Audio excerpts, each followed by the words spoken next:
This is brachial artery. This is going to be the another content of vital pressure. While running here, brachial artery just gives a lot of muscular branches. You see these branches which I have to actually cut out. These are the branches, in its course. It keeps giving muscular branches to the muscles of the front of arm. So I have just cut out those branches. Now this is the course of brachial artery.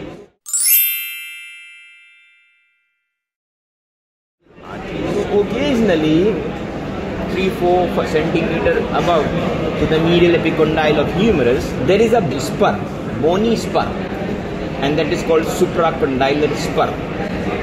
Above to the medial epicondyle, on the supracondylar ridge, above 3-4-5 centimeter above, you find is a bony tubercle or a spur. And this is not always present. It is a rare type of thing which I am telling. ये जो यहाँ पे ligament होता है, this is called ligament of Struther. S-T-R-U-T-H-E-R. The ligament of Struther, connects this, this supracondylar spur to the medial epicondyle. So if that ligament of Struther is present, this artery sometimes passes through that, below to that ligament. Even the median nerve is supposed sometimes to be seen passing through that. So what happens? There are chances of compression of this artery, and that will lead to ischemic changes in the ischemic and trophic changes.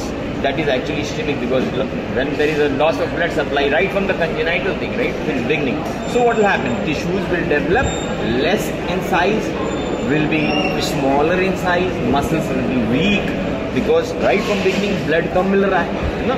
तो इस वजह से ये एक बता दिया, ये rare है but not very rare.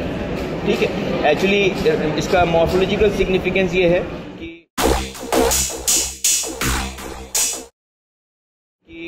the flying mammals. Which is a flying mammal?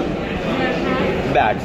So bats, I was telling you about latissimus dorsi. Remember latissimus dorsi here from the lower back, it was reaching here and it was reaching and inserting into the intertubercular sulcus. It was like this, and it was participating in the posterior wall of the axilla with a tendinous portion.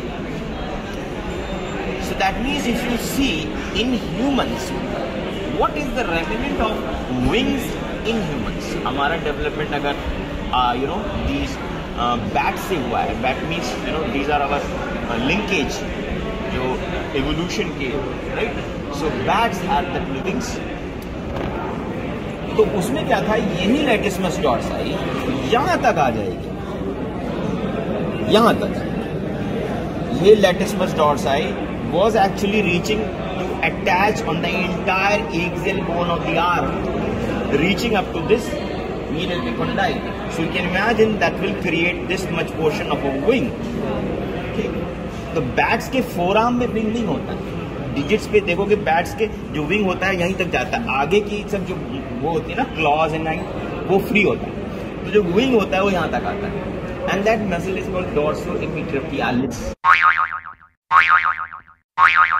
Dorsal is related to the muscle of the back, and especially the lower muscle, this latissimus dorsi.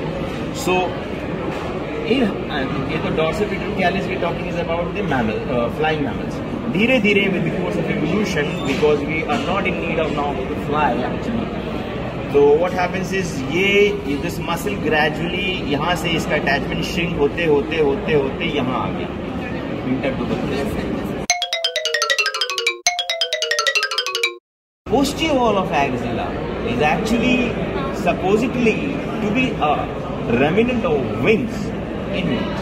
अगर आप हाथ ऐसे खड़े करके खोल के खड़े होगे, so you will find that the posterior wall of axilla एक थोड़ा सा एरिया है जो हमारे में उसी का remnant है, wings, and that muscle was dorsal. अब यहाँ पे हमारे पे latissimus dorsi है.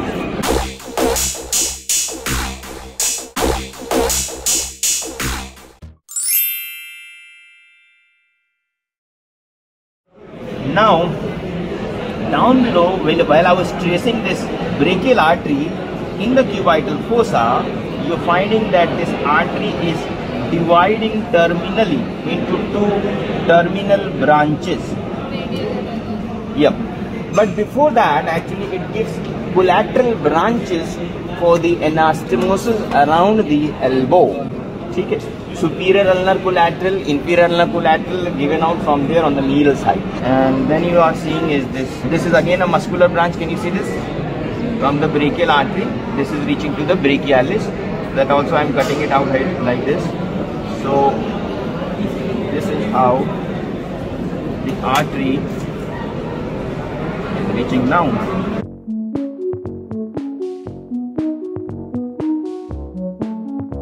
Should I cut it out? Everybody have seen this now.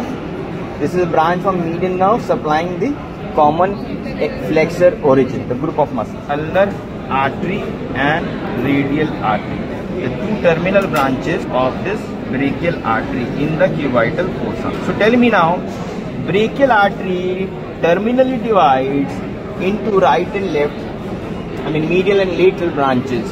Medial is ulnar artery, lateral is radial artery. Which is the main continuation of brachial artery? Ulnar artery or radial artery? So remember that ulnar artery is the continuation of brachial artery in the forearm. So radial artery is a superficial branch and a miniature branch of brachial. Ulnar artery is the main branch and it is in the same continuation, in the same direction as brachial artery. So remember this fact that whenever any artery terminally divides, in its course it does keep giving branches, several branches. That's not a matter of discussion. What I'm saying is when an artery terminally divides into two branches, the two branches are not of equal caliber. Whatever it may be, a popliteal artery. Popliteal artery also divides into two branches, anterior and posterior tibial arteries. So there posterior tibial is the main continuation. Here it is the ulnar artery. Okay. And where does this division happens?